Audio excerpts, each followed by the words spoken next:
Alex, I don't need an insurance policy. Why are you telling me to buy an insurance policy? Don't you know I'm an experienced investor?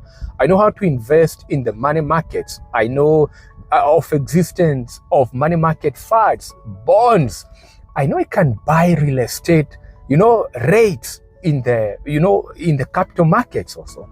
I know how to do bond laundering to be getting, income now and then. I get you and I give you that. But let me subject you to a different perspective. Now, life insurance is not a substitute to investments.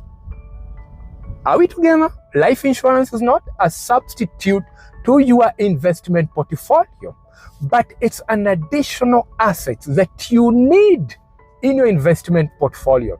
It is a foundation. This is what will give you peace of mind when you are building your wealth.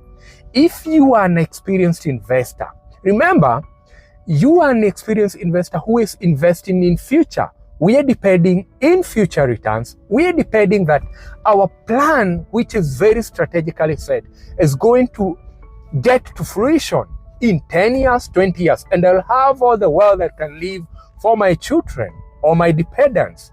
But let me ask you, what if that doesn't happen? What if you don't live to see the 20 years to build your portfolio and build your wealth? What will happen to your dependents?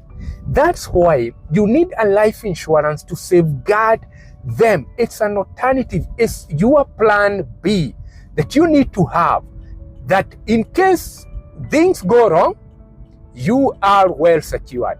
That is why you need a life insurance plan.